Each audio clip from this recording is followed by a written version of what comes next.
Hi everyone, this is Ava from Glow with Ava and welcome to my channel. And today's going to be a video about cushion foundations, one of my absolute favorite Korean makeup categories, and I'm pretty surprised I haven't done a lot more about Korean cushions in my previous videos other than the Laneige Cushion one last year, but I'm definitely going to be sharing all of my cushion reviews this year, so make sure to subscribe to my channel below so you don't miss out on any of those kinds of videos.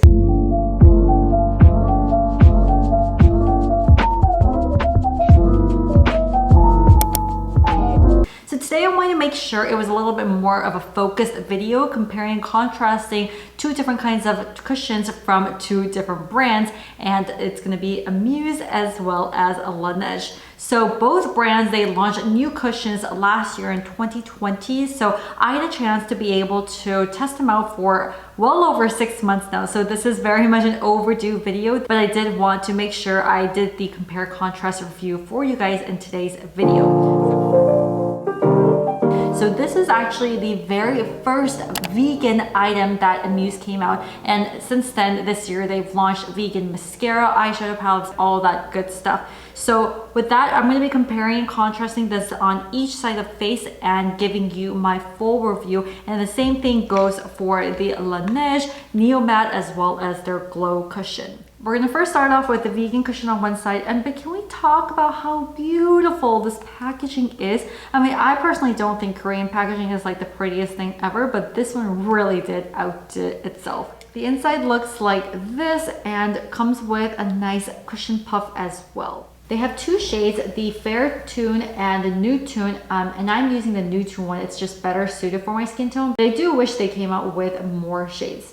Overall, this is a very high coverage cushion. It has two types of film that sinks into the skin to provide even higher coverage than usual. And with this technology, it also helps the cushion last much longer. And I think this is best for those with combination skin. The notable ingredients in this cushion are titanium dioxide, centella asiatica extract to soothe the skin, and birch sap and eucalyptus leaf extract to moisturize, as well as rice ferment to give you a nice complexion. So when you first apply it, it gives you the most intense glow factor, but after a few hours, you will notice that will die down a little bit to a more subtle glow, but blends into your skin very naturally.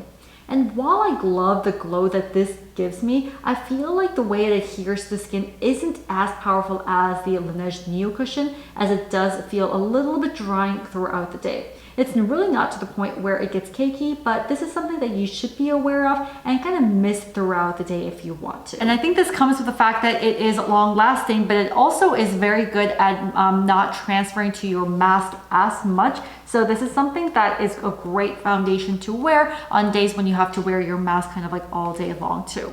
So next I'm going to be showing you the Cream Balm Foundation from Muse on this side of the face. So this one is very special. It's not like your typical like cushiony foundation, but if you look at the inside of this, it has this like kind of mesh in this. So the way this is formulated, it's kind of more like a creamy, balmy texture that kind of melts right into your face, and a little bit goes a long way for this too.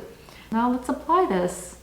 This definitely gives a very seamless glow, and I go as far as describing this one as an in-between a moisturizer and a true foundation, and a true makeup item with skincare benefits. I really love the fine mesh that this one has, and because of this, it's great for those with dry or combination skin because it really feels hydrating, a lot more hydrating than the vegan version for sure. And because of this, it gives off a very moisturizing, creamy glow finish. But with that, the coverage is definitely a little lower than that of the vegan cushion, and the lasting power is also not the best.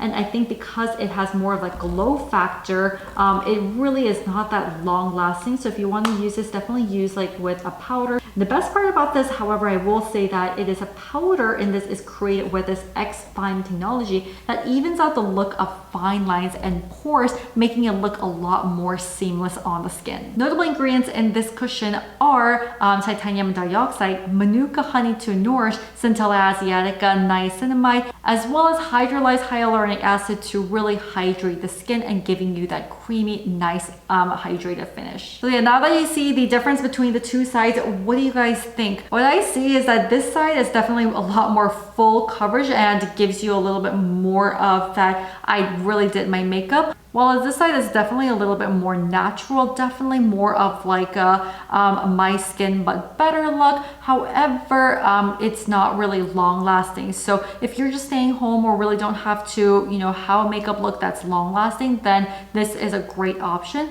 But if you want something that's a slightly more full coverage and gives you a nice glow as well, I really like the vegan cushion. But just remember, this can feel a little bit drying throughout the day. Alright, next up, let's compare the two Laneige cushions that launched last year. So I already did like 2 or 3 full review videos on these cushions, so if you want a really in-depth review, then I suggest go check those videos out. I also video on like how to really best apply this for long-lasting effects. So the very first one is the most popular Neo cushion, and this cushion was launched last year during COVID when we were into the habit of wearing more masks with the purpose of you wanting to wear something that is very mask proof. So this one has a very strong like adherence technology that once you apply it to the skin, it's going to really just like stick to your skin and kind of like not budge. And that is also possible because of the way the sponge and the puff looks. Look at how like it's able to kind of go to all corners of your face. So I personally really like this puff, but you can also use it with another brush as well. So let's apply this one on this side. It is a pretty high coverage foundation, as you can see. This gives a pretty lightweight, airy, and semi-matte finish, but overall very my skin but better look. It does have a pretty high coverage. I don't think the coverage is as high as the Muse vegan cushion, but it still does enough to kind of cover up dark circles and pores. Maybe not to the point of covering your blemishes and dark spots though. And for those of you who want a sweat resistant makeup that doesn't really fade out, this one is a great option. So even though it is pretty high coverage, it overall finish is not something that looks or feels cakey or heavy in any way.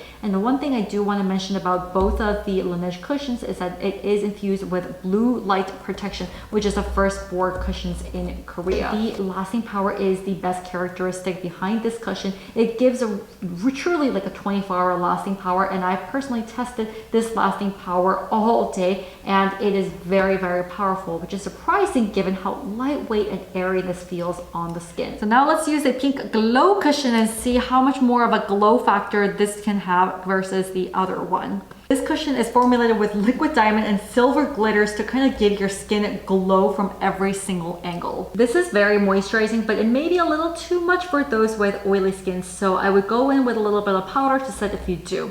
But overall, this also still absorbs very nicely into the skin. And because it does have more of like the glowy finish, the reapplication process is much easier and better than the Neo Matte cushion. But because of that, the coverage and the lasting power is just not as great as the Neo Matte. But if you are striving for more of a natural no makeup look, this can be a great option. And what I really like about this one is that it does contain niacinamide that helps to brighten your skin even more. So overall, I think this one is better for those who do have more dry skin, while the Neo Matte might be better for those who do have more oily skin. So while I was filming that, one of my lights died, so it's a little darker right now. But anyways, I hope you guys found that review helpful in comparing, contrasting the 4 cushions from 2 different brands. And I wanted to make sure that this cushion review was helpful for those of you who do have different kinds of skin types, dry versus oily, the coverage, the lasting power, and all of those factors considered, because cushions are not that cheap. So I wanted to make sure when you do purchase one, you are making the right decision based on your skin type and skin needs. All right, thank you so much for watching this video, and I'm going to come back to you with a lot more cushion reviews in 2021. So make sure you're subscribed to my channel here below, and I will see you guys in my next video. I love you guys.